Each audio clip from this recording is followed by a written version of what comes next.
किताब है सच्ची रामायण, ये बैन कर दी गई थी। उनकी कई और किताबें भी बैन हुई। तो पेरियार के बारे में इलाहाबाद उच्च न्यायालय ने क्या कहा, यह हम सबको जानना है। राकेश जी, मैं आपके समक्ष रखता हूं। हमें यह मानना संभव नहीं लग रहा है कि इसमें लिखी बातें आर्य लोगों के धर्म को अथवा धार्मिक विश्वासों को चोट पहुंचाएगी। लेखक का उद्देश्य जानबूझकर हिंदुओं की भावनाओं को ठेस पहुंचाने की बजाय अपनी जाति के साथ हुए अन्याय को दिखलाना भी तो हो सकता है। निश्चय ही ऐसा करना असंवैधानिक नहीं माना जा सकता है। यह इलाहाबाद उच्च न्यायालय का। पेरियार, सावित्रीबाई फुले, ज्योतिबा फुले, बाबा साहब भीमराव अंबेडकर, आप एक साझा सोच देखिए। क्यों हमारे दलित बहुजन चिंतक उस तरह से नहीं सोचते हैं जैसा आप सोच रहे हैं, जैसा आपका रेजोल्यूशन सोच रहा है। कहीं तो लोचा है केमिकल। फिर दृष्टिकोण के हैं। विश्वविद्यालय में विश्व शब्द क्यों पहले आता है? ऐसे ही नहीं आता है यूनिवर्सिटी का अनुवाद विश्वविद्यालय। दर्शन वैश्विक होना चाहिए, साइंटिफिक टेम्परामेंट होना चाहिए। हम में से अधिकांश को लगता है ना कि हम जिस संस्कृति और सभ्यता में पले बढ़े हैं, दूसरों को तौलने का पैमाना भी वही होना चाहिए। ये टेम्पटेशन है सर। कई सभ्यताओं को ये टेम्पटेशन खा गया, लील गया। हमें इस टेम्पटेशन से बचते हुए कल्चरल रिलेटिविज्म को हमेशा तरजीह देनी चाहिए, तभी कुछ बात बनेगी। अब जैसे मैं एक बात कहूं, बाबा साहब भीमराव अंबेडकर कभी, माननीय उपसभापति महोदय, मैकॉले को हम काफी मैं समझता हूं तंज करके रेफर करते हैं, लेकिन कभी हम लोग को यह सोचना चाहिए कि दलित बहुजन चिंतक मैकॉले पे तंज क्यों नहीं करते हैं। वो क्यों मानते हैं कि मैकॉले ने कुछ द्वार भी खोले। मैं बाबा साहब की बात कर रहा हूं। बाबा साहब was of the view that India's future lies in western education and western institution. तो बाबा साहब पर तो माला पहनाई जाए, उन पर फिल्में बनाई जाए, लेकिन उनके विचारों को आत्मसात ना किया जाए, क्योंकि आपके एथनोसेंट्रिक अप्रोच को बाबा साहब चैलेंज करते हैं, उसको धूल धूसरित करने की कोशिश करते हैं। ये इस तरह के कॉन्ट्रडिक्शन में मैं समझता हूं, न सिर्फ खुद इन कॉन्ट्रडिक्शन का बाबा साहब ने जिक्र किया, बल्कि इन कॉन्ट्रडिक्शंस को एक आंदोलन, उन्होंने बिला वजह नहीं कहा था sir. Educate, agitate and educate. Why? Because he knew the kind of education, जिस एक प्राचीन भारत का आप जिक्र कर रहे हैं सर, हर चीज जो प्राचीन होती है गोल्डन नहीं होती है। हम लोग सबको बताया गया कि Gupta period was the golden period of Indian history. जब फिर गौर से पढ़ा तो पता चला कि स्लेवरी तो वहीं आई थी, विमेन के स्टेटस में डिटोरिएशन वहीं हुआ। सो थ्रू यू सॉ, अगर इस सदन को, हम सबको कोई व्यवस्था बहाल करनी है ना, the golden period shall be in the future which we shall take, if not possible we shall snatch. इस नजरिए से मैं चाहता था कि एक बात रखूं सर। अतीत, अक्सर हम नॉस्टैल्जिया में जाते हैं।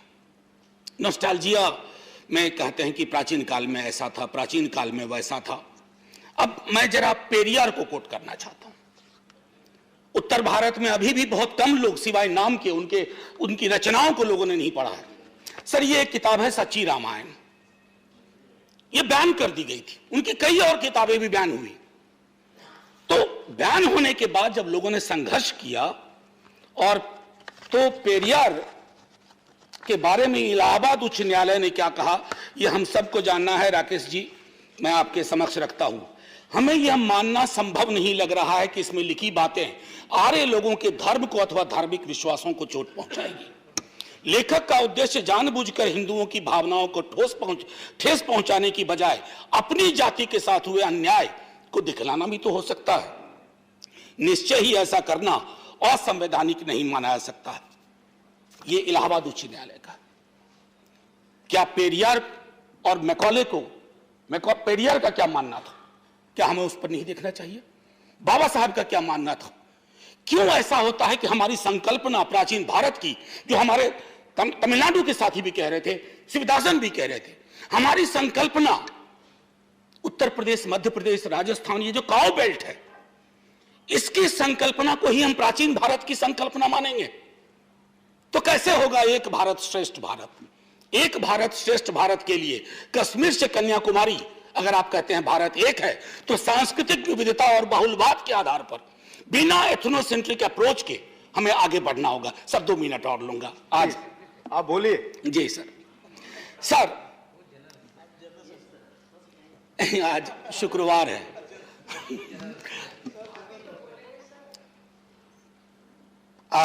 मैंने कहा ना कि अतीत की उल्टे पांव की यात्रा। अब एक चीज होती है क्रिटिकल पेडागॉजी। सर एजुकेशन के कई डिफिनेशन हो सकते हैं, लेकिन अल्टीमेट परिभाषा क्या है? Education should be an instrument for emancipation.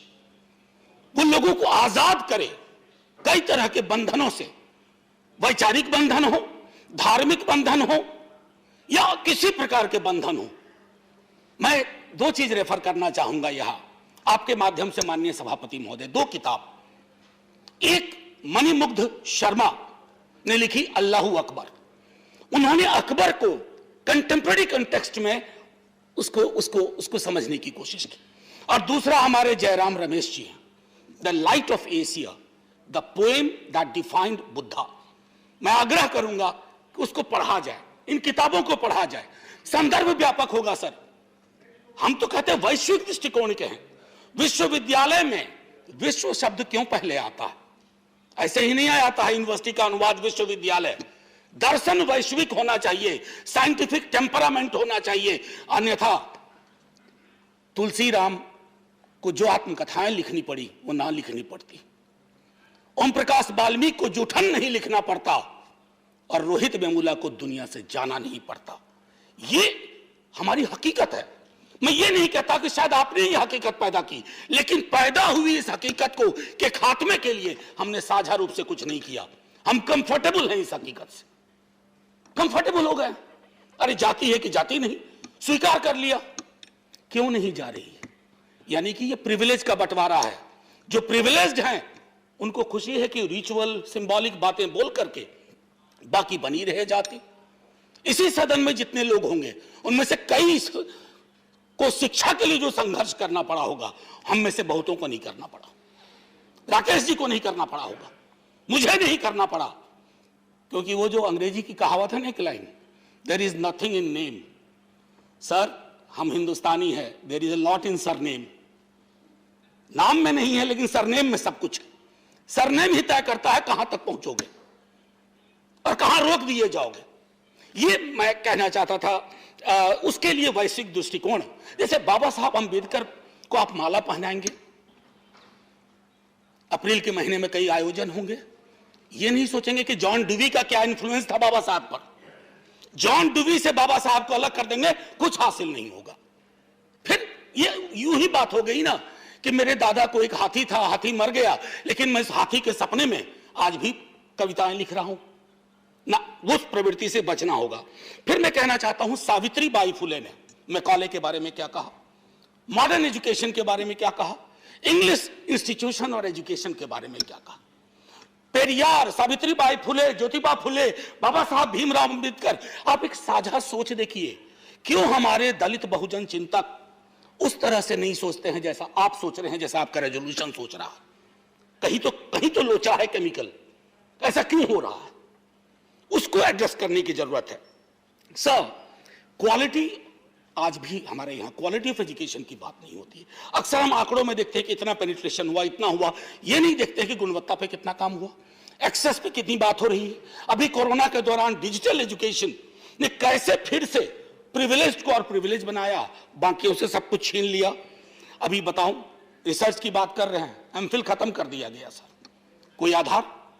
New education policy आई, बहुत उसके गाने गाए जा रहे हैं, लेकिन मैं दुख के साथ कहता हूं सदन में न्यू एजुकेशन पॉलिसी पर चर्चा। सर दुख इसलिए कह रहा हूं, माननीय सभापति जी, मैं आपके समक्ष इसलिए भी कह रहा हूं कि आप बहुत गंभीरता से सुनते हैं।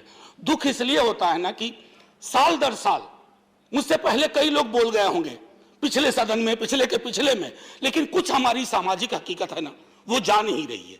और जब तक वो हकीकत नहीं जाएगी सर, मैं फिर से सर एक मिनट का टाइम लूंगा, मेरे साथ सर एक स्टूडेंट था, मैंने पहले भी सदन में कहा, बहुत ब्राइट स्टूडेंट था सर।